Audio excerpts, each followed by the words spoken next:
Move as minhas vísceras aqui de uma autoproclamada bispa vendendo penduricalhos, joias e Bíblia e associando isso. Isso é o melhor presente que você pode pensar com carinho. Quem fala uma coisa dessa para mim não conheceu o Evangelho. Isso é o melhor presente, que quando você pensar numa pessoa que você ama, você vai pensar nisso. E assim, né, pensando assim, eu tenho tantas pessoas assim que com um elo de amor, mas assim, num primeiro momento, a pessoa que mais ilustra isso para mim é o meu filho. Eu jamais pensaria com essas categorias. Só que eu sei que aquilo que eu penso como importância para o meu filho vai implicar ele sofrer. Vai. Só que quanto mais você entende o sentido e a natureza do paradoxo, menos você se assombra com isso. Menos você se assombra com isso. Porque outro grande paradoxo no modo como ele se desdobrou, depois da ressurreição do Cristo e da descida do Espírito nos apóstolos, e da escama dos seus olhos terem sido desfeitas e eles terem enxergado um sentido que estava oculto desde a formação do mundo, inclusive nas regiões celestes, nas outras dimensões e que nos assistem. Quando tudo então foi descortinado na percepção deles, então começa a se desdobrar uma outra história tremendamente paradoxal, que é a do apóstolo Paulo, que começa como Saulo e provocado por aquela mensagem, ele então começa uma sucessiva ação de prender, torturar, matar todos aqueles que eram do caminho. E quanto mais ele assim fazia, mais o movimento crescia. E olhar o rosto e a propriedade como aquelas pessoas morriam, como por exemplo Estevão, como quem estava sendo recebido nos céus, não era um esperneio de como quem deve, de como quem está num desespero, num beco sem saída, não.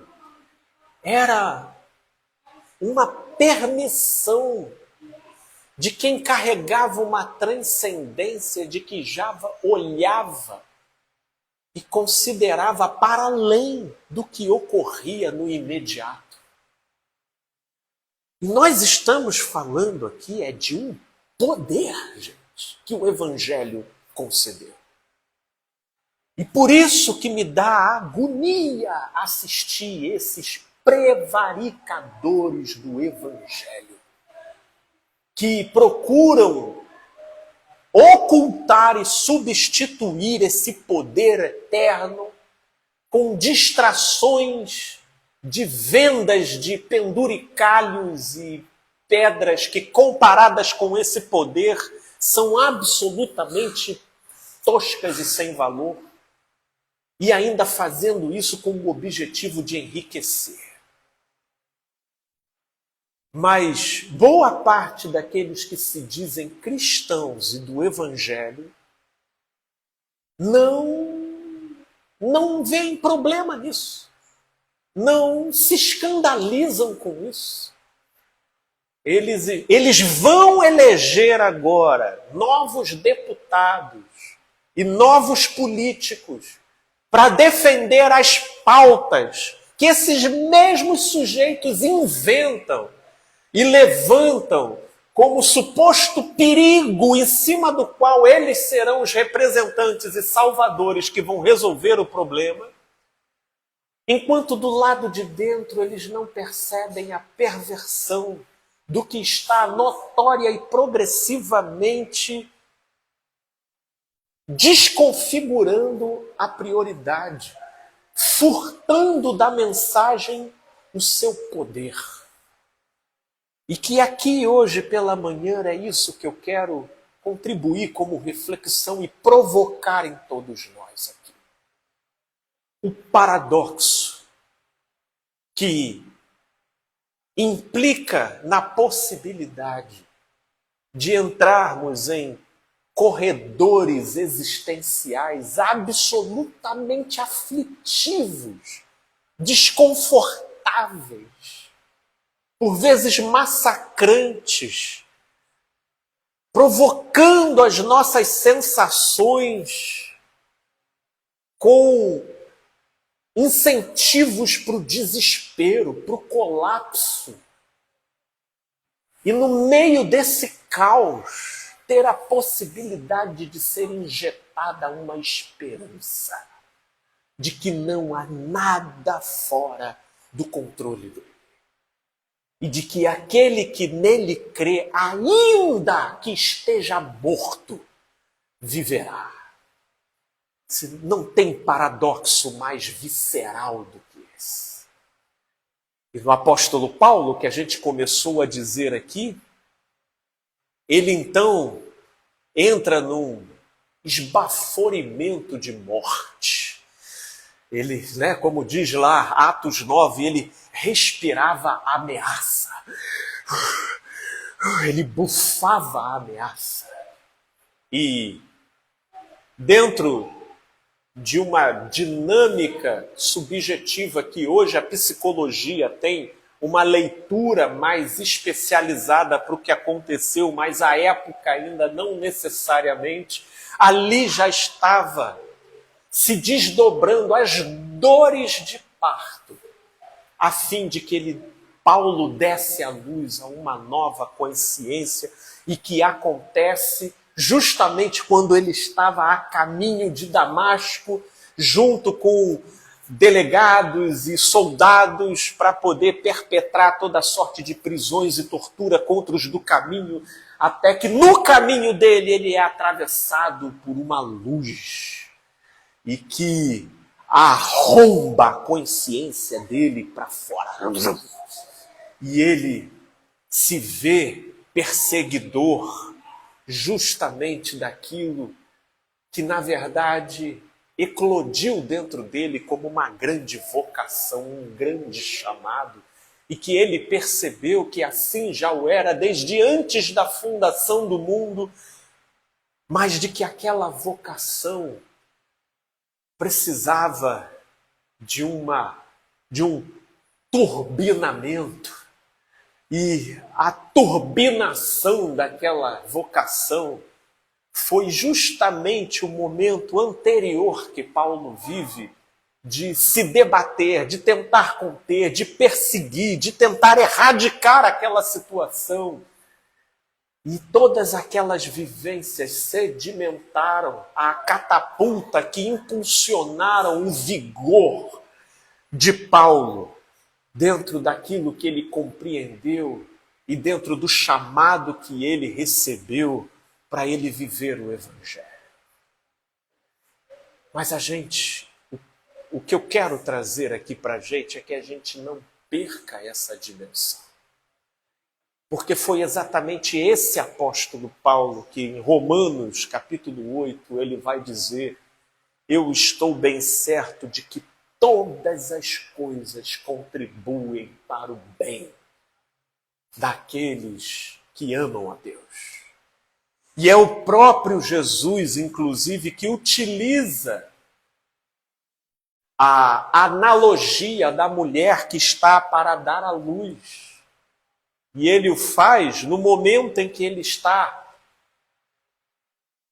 progressivamente buscando preparar os seus discípulos para o que estava por vir, de que caberia que ele num breve espaço de tempo, fosse entregue na mão dos homens, fosse torturado e fosse morto, e aquilo recaía no ouvido dos discípulos de maneira tão escandalosamente inviável, chocante, que aquilo consternava os discípulos, e Jesus dizia: olha como acontece com as mulheres quando estão para dar à luz. E Jesus faz essa analogia se utilizando naquela época. Hoje, se de repente a mulher consegue ter um pouco mais de conforto por conta das tecnologias disponíveis e que diminuíram drasticamente, né, as mortes e as perdas que são envolvidas nesse processo, não naquela época. E naquela época essa vivência era uma vivência naturalmente envolvida por uma carga ansiogênica muito grande. Primeiro porque o parto era única e exclusivamente natural. Então a mulher era submetida àquela etapa de sofrimento e de dor. Segundo, que era uma cultura altamente machista, de modo que, quando no final das contas de todo aquele processo de dor, a mulher sobrevivia ao processo e via como produto final que veio à luz o nascimento de um menino, aquela alegria costumava a arrebatar de uma tal forma que ela imediatamente esquecia da dor que ela havia sofrido anteriormente. E Jesus utiliza essa analogia para tipificar o que estava para acontecer na vivência dos discípulos.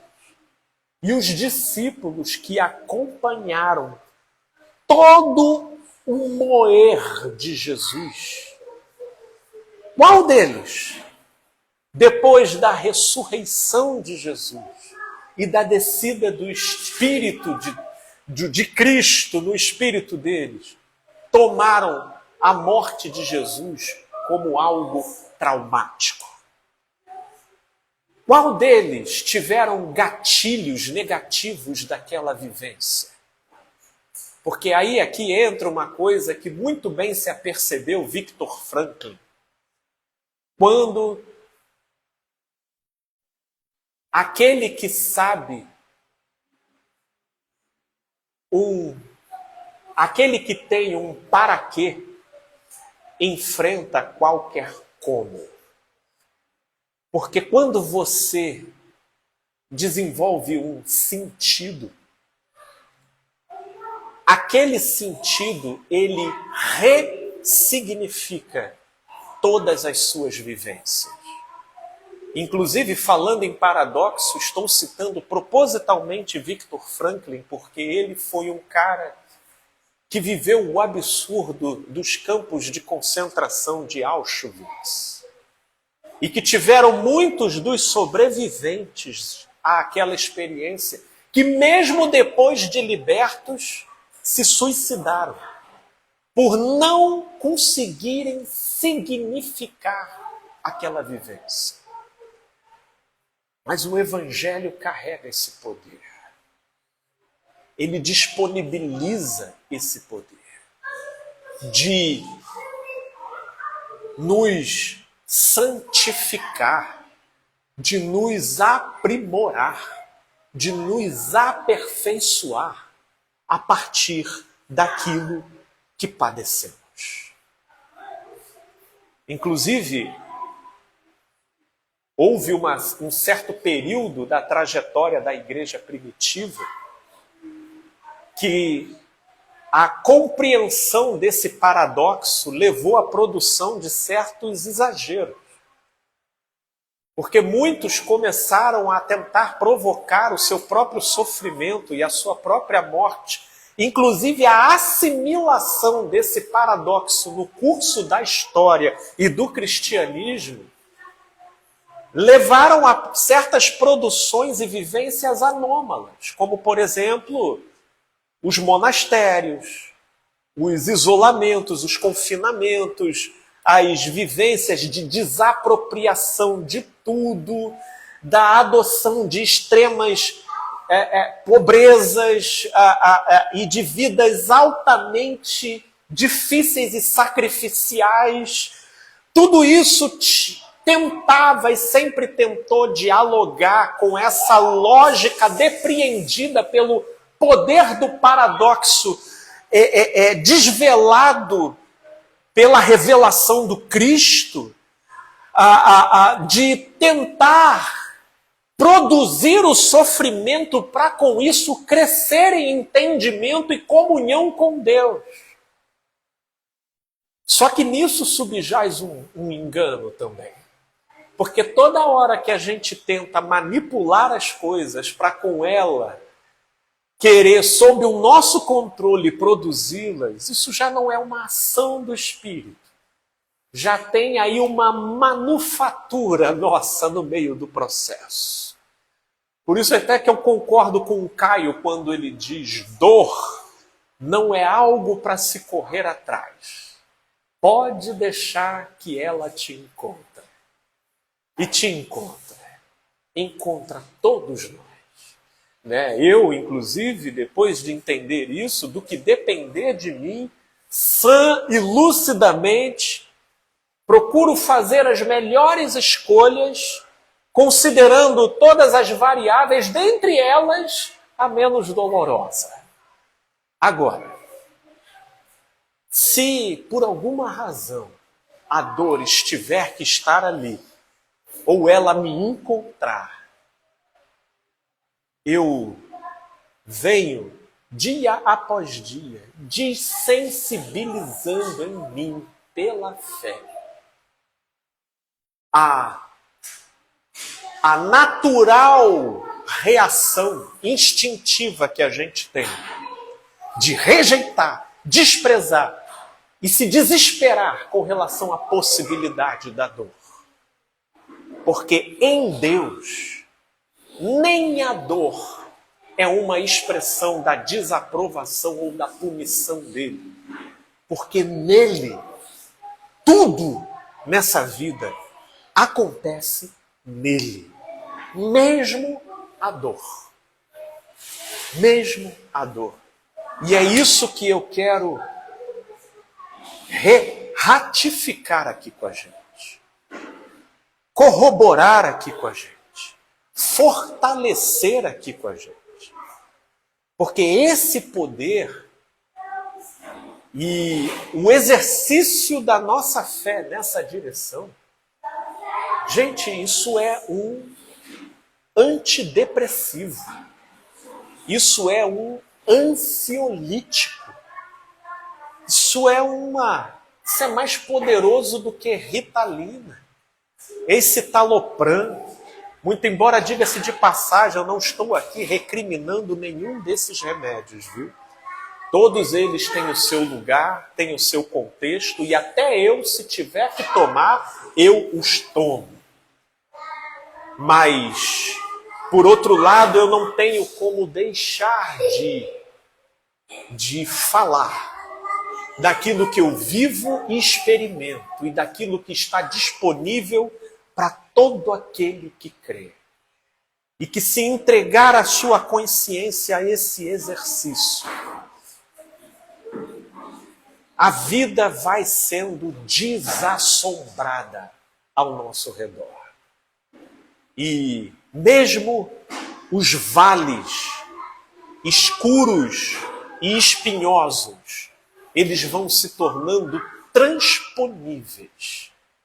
Porque já não é algo ao acaso, ou apenas atrelado a dívidas e culpas, mas é algo agora que está conectado a um sentido superior.